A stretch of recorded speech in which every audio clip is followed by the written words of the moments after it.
রুই মাছের মাথা দিয়ে আমি যখন মুড়ি ঘন্টটা করি তখন আমার ভাতের চাউলটা একটু বাড়িয়ে দিতে হয়। যেদিন আমি এই মুড়ি ঘন্টটা করি সবাই একদম চেটেপুটে খেয়ে ওঠে, এতে সুস্বাদু হয় আলু দিয়ে এই মুড়ি ঘন্টটা।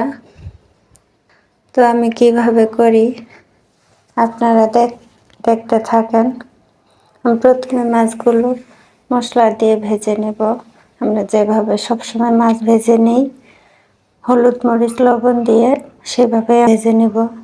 যেন আমি মাথাগুলো মশলার সাথে খেয়ে নিচ্ছি, এগুলোকে আমি ভেজে নেব।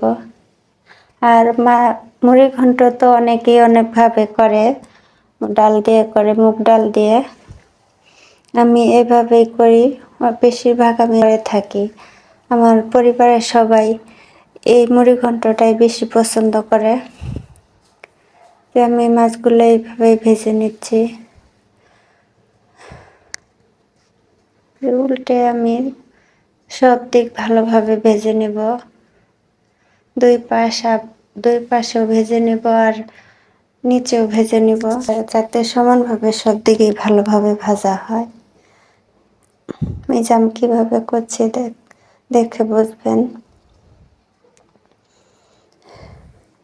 মাছটা ভাজা হয়ে গেলে আমি একটা সাইডে নামিয়ে রেখে দেব। এখন একটা প্যানে তেল দিয়ে পেঁয়াজ ভেজে নেব।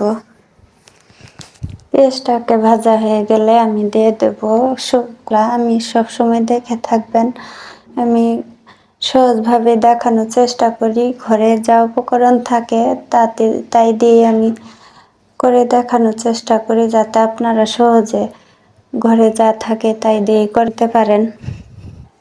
যেন আমি দিয়ে দিচ্ছি বাটা মশলা আর গুঁড়ো মশলা। দিয়ে দিলাম রসুন বাটা 1 চামচ, আদা বাটা 1 চামচ, মরিচ চামচ, ধনিয়ার গুঁড়া 1 চামচ, আর হলুদ গুঁড়া 1 চামচ, আর লবণ স্বাদ মতো দিয়ে মশলাটাকে আবার তেলের সাথে ভেজে নিয়ে একটু পানি দিয়ে, না হলে মশলাটা পুড়ে যাবে। আর দিয়ে দিতে হবে কিছু কাঁচা চেরা মরিচ, দিয়ে আবারও আমি মশলার সাথে একটু মিশিয়ে নিব।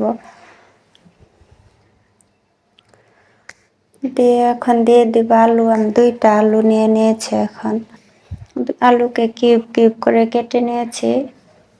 আলুটা দিলে হয় কি, যেমন তরকারির স্বাদটাও বাড়ে আর তরকারির পরিমাণটাও বেড়ে যায়, একসাথে অনেক মানুষ খাওয়া যায়। এখন দিয়ে দিলাম আমি সামান্য একটু গরম মশলা। মাথার মধ্যে যে মাছের স্ট্রং একটা স্মেল থাকে, গরম মশলাটা দেওয়ার কারণে সেই স্মেলটা পাবেন না, খেতে অনেক সুস্বাদু হবে আর অনেক ভালো আসে।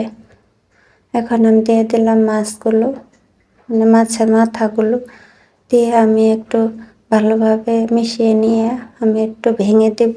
যে আমি এই সাহায্যে ভেঙে দেব, দিয়ে মিশিয়ে নেব। এটা কিন্তু আস্ত থাকলে হবে না, এভাবে ভেঙে নিতে হবে। মুড়ি ঘন্ট তো বুঝতেই পারছেন। এখন দিয়ে দিলাম যে মাছ মশলা দিয়ে মেখে আমি ভেজে নিয়েছিলাম, সেই বাটিটা ধুয়ে আমি কিছু পানি দিয়ে দিলাম। দিয়ে আমি একটু কষিয়ে নিব।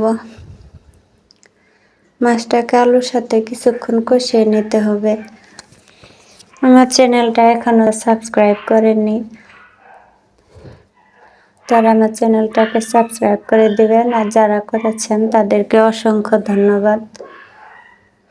কারণ এই যে আমার মাছটা কষানো হয়ে,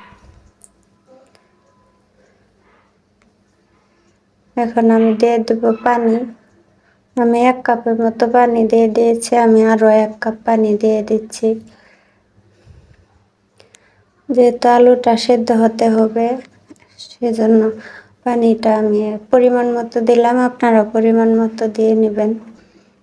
এটা কিন্তু মাখা মাখা হবে, ঝোলও থাকবে না বা শুকনাও হবে না, একটু মাখা মাখা টাইপের রাখতে হবে।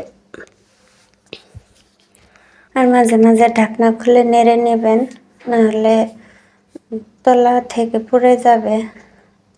আর নিচ থেকে পুড়ে গেলে কিন্তু তরকারিটা খেতে ভালো লাগে না।